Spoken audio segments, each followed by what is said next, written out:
दोस्तों, यमराज जी का ये कार्टून है जिसको कार्टून क्रिएटर 2 ने पब्लिश किया है। इसमें टोटल 2 कैरेक्टर्स हैं, एक नरेंद्र मोदी जी और दूसरे अमित शाह। अमित शाह नरेंद्र मोदी जी से ये बोल रहे हैं, गुरु अपना जहाज डूब रहा है।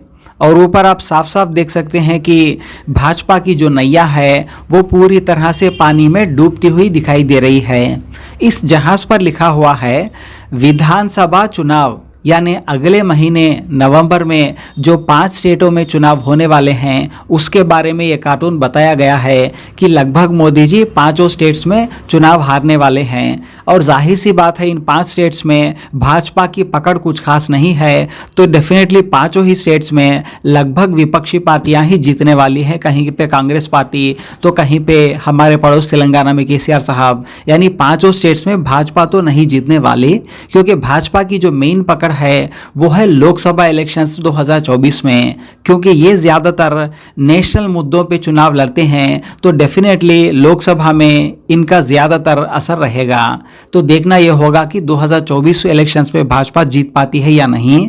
वैसे यमराज जी ने 2024 के इलेक्शन को लेकर भी एक कार्टून बनाया है जिसमें आप ऊपर देख सकते हैं 2024 के बाद भारत के किसी रेलवे स्टेशन का नज़ारा। इस रेलवे स्टेशन में मोदी जी देखिए चाय की केतली पकड़कर जा रहे हैं, चाय गरम चाय गरम, चाय चाय चाय बोलते हुए। और रेलवे स्टेशन का एक कर्मचारी देखता हुआ मोदी जी को बोल रहा है, लौट के बुद्धू घर को आए। यानी मोदी जी जहां से गए थे वहां पे वापस आ गए। तो यहाँ पर यमराज जी ये कहना चाह रहे हैं कि मोदी जी 2024 का इलेक्शन भी हार कर इस तरह से वापस रेल में चाय बेचने के लिए जाएंगे रेलवे स्टेशन पे। वैसे लोकसभा में भाजपा को टक्कर देना आसान बात नहीं होगी, लेकिन क्योंकि उधर इंडिया अलियांस हो चुका है तो विपक्षी पार्टियों के बीच में जो वोट्स कल तक बट रहे थे वो बटने वाले नहीं है। तो उसका बड़ा फायदा इंडिया अलियांस को होने वाला है, जिसकी वजह से मुझे लगता है भाजपा को ये शायद टक्कर दे सकते हैं 2024 के इलेक्शंस में। वैसे सामाजिक कार्यकर्ता भी इंडिया अलियांस का समर्थन करते हुए दिखाई दे रहे हैं और वो पूरी तरह से भारतीय जनता पार्टी के खिलाफ आक्रोश में लग रहे हैं। मोहन भागवत को सद्बुद्धि आई है। मोहन भागवत ने देख लिया कि जिस भाजपा को हम गुणगान करते हैं, सपोर्ट करते हैं, वो भाजपा देश विरोधी है, वो महिला विरोधी है, वो किसान विरोधी है, वो मजदूर विरोधी है, वो छात्र नौजवान विरोधी है, वो देश का विरोधी है। इसलिए मोहन भागवत ने साफ और स्पष्ट कहा है कि वोट देने के समय अपने स्वविवेक का काम करें और घर के तमाम परिस्थितियों को देख कर जाकर वोट करें। अब की बार भाजपा को बस कर यार। पूरा देश में जो माहौल है, लोग विरोध करने लगे तो आरएसएस को भी ये लगने लगा कि जैसे लोग भाजपा को लतियाएगा जुतियाएगा, कहीं हम लोगों को भी लतियाना जुतिया दे। इसीलिए आरएसएस को सद्बुद्धि आई है। अरे भाई अभी तो आपने कहा ना, अरे कितने बेशरम हो, कितने गिर जाओगे 2-4 रुपयों के लिए, कितने फाफों के लिए इतने गिर जाओगे। देशभक्त है कि नहीं? अब सोचो काहे के देशभक्त है। अगर ये लोग देशभक्त हैं तो पाकिस्तान के बॉर्डर पर जाएं, चाइना के बॉर्डर पर जो चाइना ने जमीन कब्जा कर रखा है खाली कराएं, भेज दीजिए इनको। क्यों नहीं भेज रहे? ये खाली लाठी वाला लेकर हाथ पहन के चड्डी ऐसे कुत्ते रहेंगे। सबका साथ की बात करते हैं, अब आते तो है मस्जिद में, माथा टेकने आते हैं मस्जिद में। आप जो बन गए जीजा हो गए यार, बाकी सब गद्दार। तो आप भी तो बोलते हो ना? नहीं, हम क्या बोलते हैं? सांप्रदायिक है, लेकिन वो तो मस्जिद। अरे भाई क्यों जा रहे हैं आप? समझो क्यों जा रहे हैं?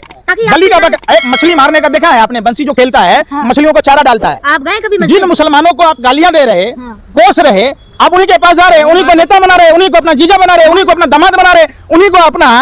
एक बात बताइए, इलाहाबाद का नाम प्रयागराज कर दिए, क्या मुगल का नाम है? तो मुगल दामाद क्यों नहीं बदल लेते आप? हम नहीं कह रहे, ये भाजपा के लोग कह रहे। हम जैसे हिंदू को दामाद बना लीजिए, हमको राज्यसभा में भेज दीजिए, हमको मंत्री बना दीजिए। मोहन भागवत नहीं कहते ना कुछ भी। अरे भाई, मोहन भागवत का दामाद खुद ही मुसलमान है। उनकी भतीजी किससे शादी कर रखा है? आप बताओ ना। भाजपा के 100 से अधिक ऐसे नेता हैं जिनके मुस्लिम दामाद हैं। ये सब राजनीति के लिए करते हैं, देश जलाते हैं, नफरत की बात कहते हैं। नफरत से देश नहीं चलेगा और भारत की अपनी सभ्यता संस्कृति है। राष्ट्रवादी है ना, हमेशा राष्ट्र की बात करते हैं, राष्ट्र हित की बात करते हैं। शर्म कुछ है? कोई शर्म लिहाज नहीं है। आप पत्रकारों को एक बात बताइए, राष्ट्र के लिए मोहन भागवत का क्या काम है? अरे कहते हैं कोई ये काम बता दीजिए। देखो मुस्लिम की फोड़ को देखो, खून एक निकला। आप लोग सिर्फ और सिर्फ नौटंकी करते हैं। नौटंकी करना बंद कीजिए, देश समझ रहा है। इस बात को आरएसएस भी भांच चुकी है। क्या लग रहा है, क्या मोहन भागवत बदल गए मध्य प्रदेश को देखकर, जिस तरीके से वहाँ कपड़े फाड़े गए थे? देखिए, कपड़े तो इनके सब जगह फाड़े जाएंगे पूरे देश में। अब ये फिर नहीं आएंगे सालों साल। पूरा देश देख चुका है उनको वोट देकर। टूटी खाट, फटा लंगोट, अमर गया भाजपा को देकर वोट। सोचा था बनियान के ऊपर नहीं शर्ट आएगी, क्या पता था बाद में पतलून उतर जाएगी। कह गए सिया रामचंद्र जी 2012, 13, 14 में चीखने वाला चिल्लाने वाला 2014 के बाद गूंगा और बहरा हो जाएगा। जिनके पास जादू की छड़ी होती थी, जो बेरोजगारी दूर करने की बात कह रहे थे, उन्होंने बेरोजगारी बढ़ा दी। जिन्होंने महंगाई दूर करने की बात की थी, उन्होंने महंगाई बढ़ा दी। जिन्होंने महिला सुरक्षा की बात की थी, उन्होंने महिलाओं पर अत्याचार बढ़ा दिए। जिन्होंने छात्र नौजवानों पर की बात की थी, उन्होंने छात्र नौजवानों को इतना ये कर दिया कि पढ़ नहीं सकता। तो ये तमाम चीजें देश देख रहा है और इस बार सुप्रत साफ। क्या लगता है मोहन भागवत बदल क्यों गए? देखिए, जनता की प्रेशर है। मध्य प्रदेश में जिस तरीके से भाजपा नेताओं को कपड़े फाड़े जा रहे हैं, लतियाए जुतियाए जा रहे हैं, कर्नाटक में जो हाल हुआ, जो हाल मध्य प्रदेश में होने जा रहा है, इससे आरएसएस भाजपा से अपना पल्ला झाड़ रही है ताकि अपना घर सेफ रख सके। लेकिन क्या लग रहा है ऐसा मोहन भागवत ने क्यों कहा? क्योंकि मोदी जी भी तो आरएसएस से ही आए ना। मोहन भागवत भी रोटी खाते हैं ना भाई, तो मोदी जी नहीं देखने खाते? रहे।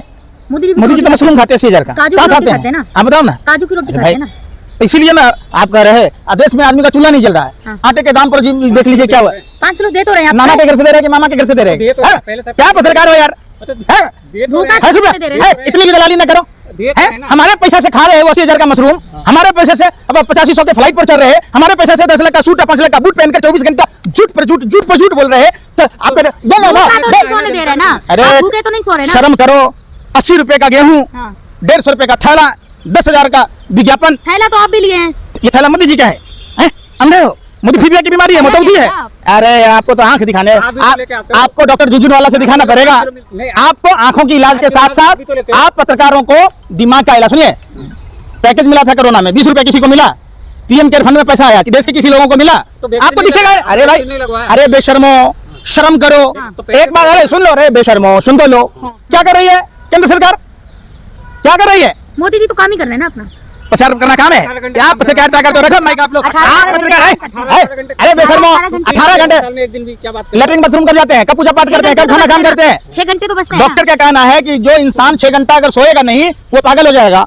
आप मानसिक दिवालियापन के शिकार बना रहे हैं प्रधानमंत्री को। आप त्यागी को हैं? नहीं अरे सुनो, अरे भाई ऐसा त्याग नहीं चाहिए। बस करो, हमारा पुराना दिन लौटा दो, ले लो अपने अच्छे दिन। नहीं चाहिए आपके अच्छे दिन, हमारा वही बुरा दिन दे दो जिसमें 2014 में कम से कम प्रधानमंत्री जी काम करता था, चिल्लाता नहीं था। आप समझो, आप देखो आज के प्रधानमंत्री को अपने सिर्फ प्रोपेगेंडा में लगे हैं। जब अपना विज्ञापन ऑनलाइन तमाम इलेक्ट्रॉनिक प्रिंट मीडिया से नहीं संभल पा रहा है, आईटी सेल से नहीं संभल रहा है, टूल किट से नहीं संभल रहा है, तो आप फौजी, IAS IPS अधिकारी सबको ले बारे में क्या दिक्कत है? सरकार की योजना सुनो। सरकार की योजना, एक बात बताओ, आप अगर खाना खाओगे तो आपके पेट में ही जाएगा ना। तो सरकार की योजना अगर जनता के बीच आएगी तो उसको किसी को बताने की जरूरत है? अरे बेशर्मो, समझ ही नहीं रहे। आप लोग इतने गिर गए भाजपा की सरकार में जितना झुमका नहीं गिरा बरेली के बाजार में। कम मर्यादा रखिए, थोड़ी मर्यादा रखिए। अगर पलट के मैं आपको 4 शब्द बोल दूं तो कैसा लगेगा? पर मैं नहीं बोलूंगा क्योंकि मेरी मर्यादा है।